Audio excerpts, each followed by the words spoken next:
अस्सलाम वालेकुम, कैसे हैं आप सब। तो आज हम बात करने लगे हैं बुक 2 के चैप्टर नंबर 6 की। तो मैं आज चैप्टर नंबर 6 की प्रैक्टिस नाउ 5 करने जा रहा हूं। इसका क्वेश्चन नंबर 1 आज हम सॉल्व करेंगे। तो ये बुक 2 है जिसको हम D2 भी बोलते हैं, और ये चैप्टर नंबर 6 है जिसका नाम है अलजेब्राइक फ्रैक्शंस एंड फार्मूला है। तो इस चैप्टर से रिलेटेड और भी कंटेंट मैं अपलोड कर चुका हूँ, तो मैं उसका जो लिंक है इस चैप्टर की प्लेलिस्ट का वो मैं आपको डिस्क्रिप्शन में दे दूँगा। अगर आप इसके एक्सरसाइज के बाकी क्वेश्चंस देखना चाहते हो तो आप लिंक फॉलो करिएगा। आपको जो भी कंटेंट मैं इस चैप्टर से रिलेटेड अपलोड कर चुका हूँ वो वहाँ पर आपको एक जगह ही मिल जाएगा। तो आज हम ये प्रैक्टिस नाउ 5 का क्वेश्चन नंबर 1 करने जा रहे हैं। चैप्टर नंबर 6 की ये प्रैक्टिस नाउ 5 है। तो आइए इसकी पहले स्टेटमेंट रीड करते हैं, इसको समझते हैं और उसके बाद हम इसको सॉल्व करेंगे।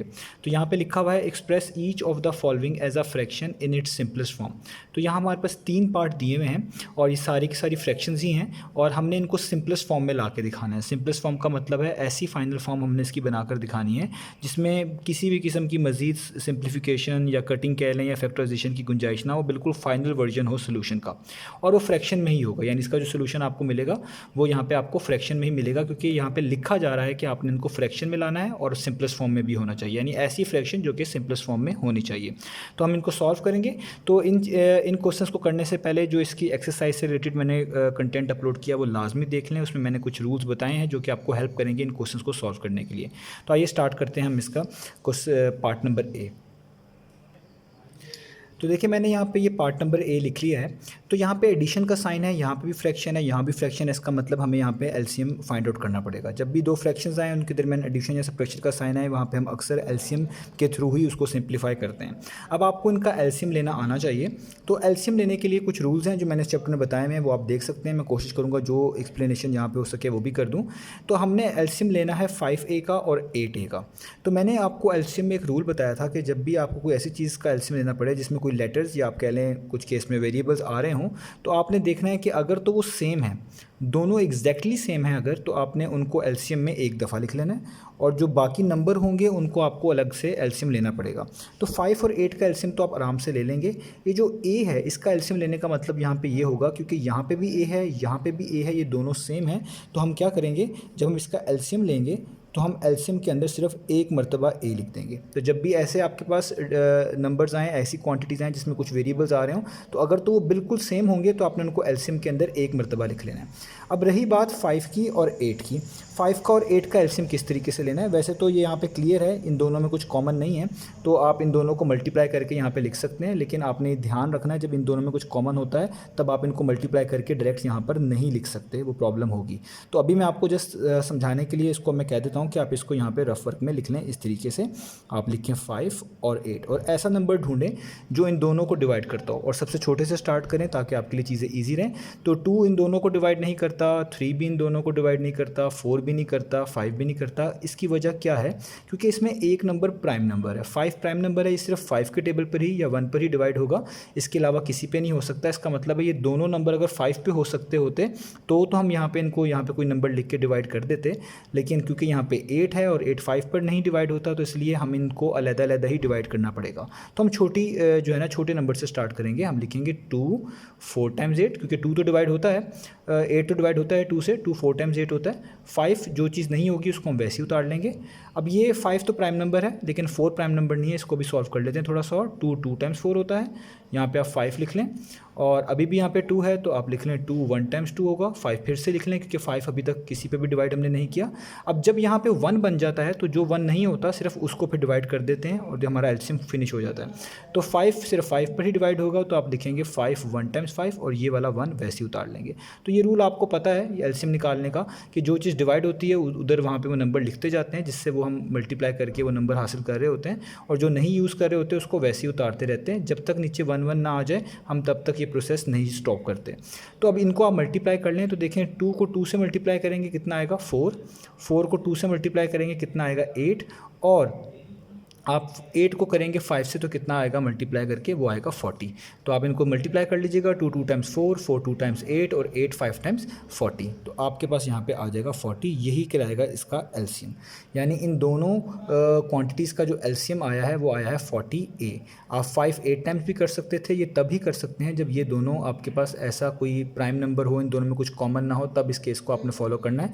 अदरवाइज़ आपने इनको इस तरीके से सॉल्व करके जस्टिफाई कर लेना है। तो यहाँ पर जब आप एलसीएम आ जाता है। अगला स्टेप क्या होता है, अगला स्टेप ये होता है कि जो भी चीज़ यहाँ पे लिखी होती है इसको, इस सारी चीज़ जो नीचे लिखी हुई है इस पे डिवाइड करते हैं, जो आंसर आता है उसको ऊपर वाले से मल्टीप्लाई कर देते हैं। इसी चीज़ को मैं इस तरह समझाता हूँ कि आप देख लिया करें कि इनमें सेम क्या चीज़ है, इसमें भी ए है इसमें भी ए है, तो आप सोचें ए तो कैंसिल हो गया। अब आपने बस ये देख लेना है कि 5 और 40 को डिवाइड करने का मतलब ये होता है कि 5 कितने टाइम्स 40 होता है, तो आपको पता है 5 8 टाइम्स 40 होता है, यानी आंसर आएगा 8। तो जो आंसर आता है 8 उसको ऊपर वाले से मल्टीप्लाई करते हैं, तो हम इसको लिखेंगे 8 मल्टीप्लाई बाय 6। मैं इसको इस तरह लिख रहा हूँ ब्रैकेट्स में 8 मल्टीप्लाई बाय 6, प्लस का साइन यहाँ पे भी इस तरह फॉलो करें। ए से कैंसिल आउट एक तरह का, बाकी बचा 8 और 40। तो आपने देख लेना है कि 8 कितने टाइम्स 40 होता है, तो ये भी आपको पता चल चुका है 8 5 टाइम्स 40 होता है, तो आंसर आया 5। तो आपने 5 को ऊपर वाले यानी न्यूमरेटर से कर देना है मल्टीप्लाई, तो यहाँ पे आपने लिख देना है 3। तो ये एलसीएम का प्रोसेस होता है जो दो तरीके से समझाया जा सकता है, या तो इस तरह के 40A को 5A पे डिवाइड कर दें, जो आंसर आए उसको ऊपर से मल्टीप्लाई कर दें, या आप इस तरह देख लिया करें जो चीज़ सेम चीज़ है वो कैंसिल कर दें और देख लें इस नंबर को कितने टाइम्स करें कि वो ये वाला नंबर बनाए और उसको ऊपर वाले से मल्टीप्लाई कर दें, जिस तरह मैंने यहाँ पे किया है। अब आगे चीज़ें जो हैं बहुत आसान है। ये 8 और 6 जो है आपके पास मल्टीप्लाई हो रहे हैं, तो आपको पता है 6 8 टाइम्स कितना होता है, वो होता है 48, प्लस 5 3 टाइम्स कितना होता है, वो होता है 15, और नीचे रहेगा आपके पास 40 और साथ आएगा ए। मैं इसके आगे ही लिख रहा हूँ। अब आपने जस्ट 48 को और 15 को कर देना है ऐड। तो जब आप 48 को और 15 को करेंगे ऐड, तो आपके पास आंसर आएगा 63। 48 प्लस 15 कितना होता है, वो होता है 63, और नीचे आ जाएगा आपके पास 40 और ये साथ आ जाएगा ए। तो देखें, अब आपने जब इस स्टेप पे पहुंचेंगे आपने देख लेना है कि क्या इन दोनों को किसी और नंबर पे डिवाइड तो नहीं किया जा सकता। किसी और नंबर से मेरा मुराद यहाँ पे ये है, इन दोनों को किसी एक नंबर पर डिवाइड तो नहीं किया जा सकता। क्या कोई ऐसा नंबर तो नहीं है जो इन दोनों को डिवाइड करता है। अगर करता है तो आपने उसको डिवाइड करना है, उसको सिंप्लीफाइड फॉर्म में लेके आना है, लेकिन अगर नहीं करता तो वो जो है वो इनफ होगा, वही आंसर आपके पास काफ़ी होगा। तो 63 और 40 किसी एक नंबर पर दोनों डिवाइड नहीं होते। हाँ, ये कहा जा सकता है 63 3 के टेबल पर आता है, 40 2 पे आता है, लेकिन ये दोनों एक ही टेबल पर यानी एक ही नंबर पर डिवाइड होंगे तो करना है, अदरवाइज हमने इसको डिवाइड नहीं करना। तो यही इसका क्या कहलाएगा, आंसर। आप इसको इस तरह लिख लें या आप इसको मिक्स फॉर्म में भी लिख सकते हैं, लेकिन क्योंकि यहाँ पे ए मौजूद है तो मैं इसको जस्ट इसी तरीके से आंसर यहाँ तक ही लिख रहा हूँ। आप इसको मिक्स फॉर्म में लिखें तो वो भी ठीक हो सकता है। तो अभी ये इसका पार्ट नंबर ए का आंसर हो चुका है। अब हम चलते हैं पार्ट नंबर बी की तरफ। तो अब देखिए हमारे पास यहाँ पे पार्ट नंबर बी है। अब इस पार्ट नंबर बी को अपने बड़े ध्यान से समझना है, ये थोड़ा सा इससे डिफरेंट है। मैंने 6 चैप्टर में जो एक्सरसाइजेस कराई हैं वहाँ पे इस तरह के क्वेश्चंस आए हैं। मैंने उसमें आपको ये चीज़ बताई थी कि जब भी यहाँ पे आप एलसीएम लेने लगें तो सबसे पहले ये चीज़ चेक कर लीजिएगा कि क्या ये दोनों सेम बनाए जा सकते हैं। अगर सेम बनाए जा सकते हैं तो उनको सेम बना लीजिएगा, आपके लिए एलसीएम आसान हो जाएगा। तो सबसे पहले हम यही काम चेक करेंगे कि क्या इनके जो ये डिनोमिनेटर है इनको सेम तो नहीं बनाया जा सकता। अगर बनाया जा सकता है तो बना लें, इससे आपका काम आसान हो जाएगा। तो देखिए मैं क्या करने लगा हूँ, मैं ये पहली वाली जो फ्रैक्शन है इसको वैसे लिख रहा हूँ, यानी 4/2b प्लस 3c को मैं वैसे लिख रहा हूँ, माइनस का साइन। यहाँ पे 7 भी वैसे लिख रहा हूँ, डिवाइड। अब देखें 6b और 9c, आप नोटिस करें 6 और 9 दोनों ही 3 पर डिवाइड होते हैं। अगर यहाँ पे ऐसे नंबर लिखे हों जो दोनों ही किसी एक नंबर पर डिवाइड होते हों और वो नंबर सबसे बड़ा होना चाहिए, यानी 3 से बड़ा कोई और नंबर नहीं मिलना चाहिए जो इन दोनों को डिवाइड करता हो, तो वो वाला नंबर कहलाएगा इनमें कॉमन। यानी 6 और 9 को डिवाइड करने वाला सबसे बड़ा नंबर जो है वो है 3, तो इसका मतलब है 3 इनमें कॉमन है। अब उस चीज़ को आप कॉमन कैसे निकाल सकते हैं, आप जो नंबर इन दोनों को डिवाइड करता होगा वो आपने यहाँ पे लिख लेना है 3। आपने और भी देख लेना है बी और सी में कुछ भी कॉमन नहीं है, ज़ाहिर बात है ये बी है ये सी है, सी भी एक बार है बी भी एक बार है, तो कुछ कॉमन तो नहीं है, तो आपने आगे फिर डाल लेना है ब्रैकेट। अगर कुछ और भी कॉमन होता तो वो भी यहाँ बाहर लिखते हैं। इसको बोलते हैं कॉमन फाइंड आउट करना। अब जब आप कॉमन लिख लेंगे, अब आपने जैसे ये टेबल ही पढ़ना होता है एक तरह का। 3 कितने टाइम्स 6 होता है, वो होता है 2 टाइम्स, तो आप लिखेंगे 2। बी क्योंकि कॉमन नहीं था तो इसको आप वैसे ही नोट डाउन कर लेंगे, प्लस का साइन।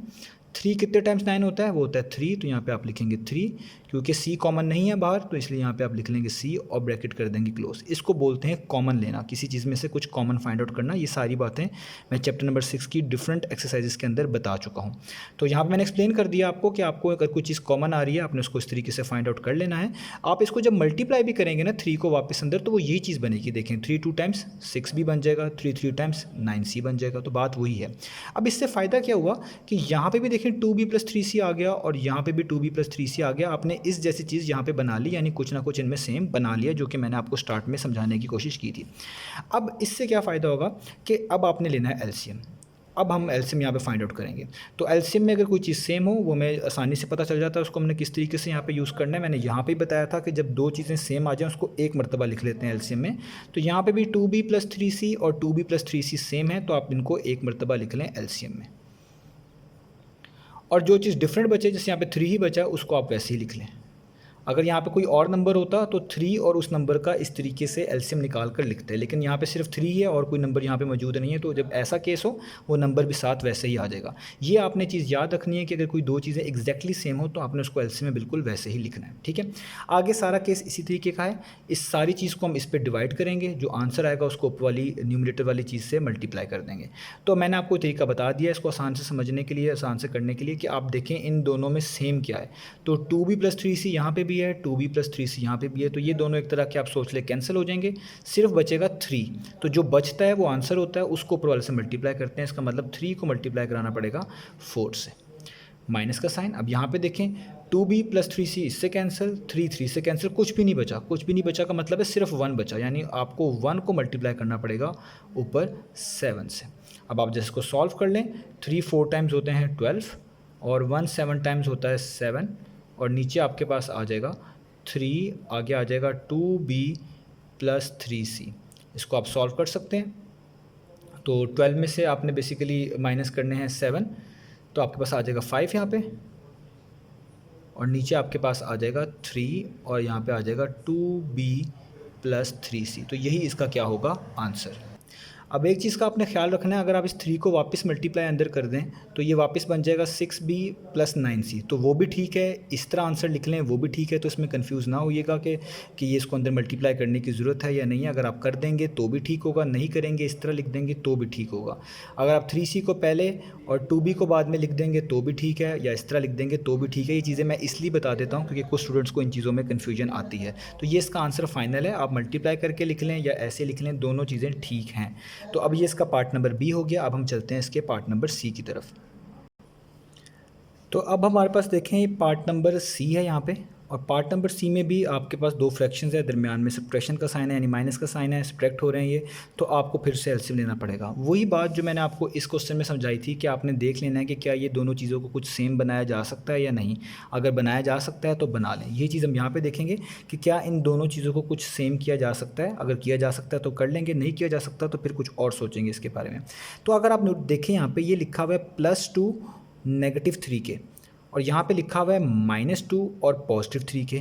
तो अगर ऐसा केस आए कि दोनों चीज़ें हों तो सेम लेकिन उनके साइन फ़र्क हों, जैसे यहाँ पे 2 पॉजिटिव है तो यहाँ पे 2 के पीछे नेगेटिव है, यहाँ पे 3 के पीछे नेगेटिव है तो यहाँ पे 3 के पीछे कोई साइन नहीं है यानी वो पॉजिटिव है। तो जब इस तरह का साइन का फ़र्क हो तो याद रखिएगा हम इनको सेम बना सकते हैं, और हमें इस बार कॉमन जो लेना होगा उसको लेना होगा माइनस को। अगर साइन का चेंज हो, जिस तरह यहाँ पे जस्ट साइन का फ़र्क है, बाकी सारी चीज़ें तो बिल्कुल ठीक है, तो हमें यहाँ पे माइनस कॉमन लेना पड़ता है। उस माइनस कॉमन लेने का क्या मतलब होता है, उसको किस तरीके से हम लेते हैं, ये मैं अभी आपको यहाँ पे समझाने लगा हूँ। तो आप यहाँ पे पहले जो ये पहली वाली फ्रैक्शन है इसको वैसे लिख लें, h/2 - 3k, माइनस का साइन, यहाँ पर आप लिखें 3h वैसे। अब देखिएगा यहाँ पर मैंने नेगेटिव, जब भी मैं किसी चीज़ में से नेगेटिव कॉमन ले रहा हूँ तो मैं यहाँ पे नेगेटिव लगाऊंगा और आगे हमेशा लगा दिया करूँगा ब्रैकेट। अब जब भी आप नेगेटिव ब्रैकेट के बाहर लगाएंगे या आप कह लें नेगेटिव कॉमन होगा, अपने अंदर साइन चेंज कर देना है, यानी जो -2 है ना ये हो जाएगा +2। तो मैं इसको पहले लिख रहा हूँ, मैं इसको लिख रहा हूँ पहले, ये +2 हो गया, पीछे आप प्लस लिख लें तो ठीक है, ना लिखें तो उसका मतलब भी +2 ही है। और ये जो +3k था ये इस नेगेटिव की वजह से क्या हो जाएगा -3k, और यहाँ पर ब्रैकेट क्या हो जाएगी क्लोज। अब देखें इसको बोलते हैं माइनस कॉमन लेना। इससे कोई भी फ़र्क नहीं पड़ता क्वेश्चन में, क्योंकि देखें जब आप ये माइनस वापस अंदर ब्रैकेट्स में मल्टीप्लाई कराएंगे तो ये हो जाएगा वापस -2, और माइनस माइनस वापस क्या हो जाएगा 3k, यानी ये वही चीज़ बन जाएगी जो ऊपर लिखी हुई है। तो अभी इसको करने का ये फ़ायदा है ताकि हम इन दोनों को सेम बना लें। अब इस माइनस का क्या करें, तो ये वाला माइनस इस माइनस को साथ कम्यूट होकर प्लस हो जाएगा, क्योंकि माइनस माइनस क्या होता है प्लस। तो अगले स्टेप में हम इसको लिख लेंगे h/2 - 3k minus minus plus, यहाँ पे आ जाएगा 3h वैसे ही, और नीचे आ जाएगा 2 - 3k। तो आप देखिए हमें क्या फ़ायदा हुआ है, हमने यहाँ पे दोनों नीचे चीज़ें सेम बना ली हैं। तो ये हमारे पास फ़ायदा होता है इन चीज़ों को सेम करने का, हमारे पास एलसीएम लेना थोड़ा सा आसान हो जाता है। अब आप क्या करेंगे, अब जो चीज़ें सेम आ रही हैं, मैंने अभी आपको रूल बताए हैं इन चीज़ों में कि जो चीज़ एग्जैक्टली सेम हो एलसीएम में उसको एक मरतबा लिख लेते हैं। यहाँ भी 2 - 3 के, यहाँ भी 2 - 3 के हैं, तो आप इसको एक मरतबा लिख लेंगे, तो नीचे एलसीएम आ गया 2 - 3 के। आगे आप इस चीज़ को इस पर डिवाइड करते हैं, जो आंसर आता है उसको ऊपर वाली नंबर से मल्टीप्लाई करते हैं या ऊपर वाली जो भी क्वांटिटी लिखी होती है उससे मल्टीप्लाई करते हैं। तो यहाँ पे मैंने आपको इसको करने का आसान तरीका बता दिया। आप देखिए इन दोनों में सेम किया है, तो यहाँ भी 2 - 3 के है, यहाँ भी 2 - 3 के है, तो ये दोनों तो कैंसिल हो जाएंगे, कुछ भी नहीं बचेगा। तो कुछ भी नहीं बचने का मतलब है 1 बचा, तो 1 को आपने किससे मल्टीप्लाई करना है, एज से, प्लस का साइन। अब इधर भी 2 - 3 किया, इधर फिर से 2 - 3 किया, ये दोनों कैंसिल, कुछ भी नहीं बचा, यानी फिर से 1 बचा, तो 1 को ऊपर वाली क्वांटिटी यानी 3h से आप क्या करेंगे, मल्टीप्लाई करेंगे। तो मैं बाकी यहाँ पे क्वेश्चन कर देता हूँ। तो ये बहुत ईजी हो गया है। h 1 टाइम्स कितना होता है, h, और 3h, किसी भी चीज़ को 1 से करें कोई फ़र्क नहीं पड़ता, वो हो जाएगा 3h, और नीचे आपके पास आ जाएगा 2 - 3k। तो h, ये जो सिंपल h होता है इसका मतलब 1h ही होता है, या h लिख लें या 1h लिख लें, दोनों का मतलब सेम है। तो 3h + 1h कितना हो जाएगा, ये हो जाएगा 4h, और नीचे आ जाएगा 2 - 3k। तो इससे ज़्यादा इसको सॉल्व नहीं किया जा सकता, यही इसकी सिंपलेस्ट फॉर्म है और यही इसका आंसर है। हाँ, इस चीज़ को इस तरीके से भी लिखा जा सकता है इस आंसर को, कि जो आपने माइनस कॉमन लिया था आप इसको फिर से कॉमन लेके वापस ऊपर लिख दें या इसको अलग से निकाल के लिख दें, इस तरह भी लिखा जा सकता है, वरना ये आंसर भी काफ़ी है। मैं फिर भी लिख के दिखा देता हूँ। आप इस चीज़ को ऐसे लिख सकते हैं, 4h डिवाइडेड बाय, ये जो आपने यहाँ पे माइनस कॉमन लिया था इसको आप वापस कॉमन ले लें, यानी वापस माइनस बाहर निकालेंगे, तो ये जो -3k है ये हो जाएगा +3k, और ये जो +2 है ये हो जाएगा -2, और इस वाले माइनस को यहाँ पे लिख लें या इस तरीके से लिख लें, ऊपर -4h के साथ लिख लें, तो भी ये आंसर भी इसका बिल्कुल सेम माना जाएगा। ये आंसर भी सेम है, ये आंसर भी सेम है, ये आंसर भी सेम है, जस्ट इसको मॉडिफाई थोड़ा सा किया हुआ है। तो आप इसको कोट करें, इसको कोट करें या इसको कोट करें एज अ आंसर, तो तीनों ही स्ट्रेट फॉरवर्ड सही हैं। मैंने आपको तीनों लिख के बता दिए हैं, तो आप इनमें से तीनों को यहाँ तक कर लें, यहाँ तक या यहाँ तक कर लें, वो तीनों ही करेक्ट माने जाएंगे। तो ये थे हमारे पास प्रैक्टिस नाउ 5 चैप्टर नंबर 6 की, बुक 2 की। इंशाल्लाह नेक्स्ट वीडियो में मिलेंगे बाकी सोल्यूशंस के साथ।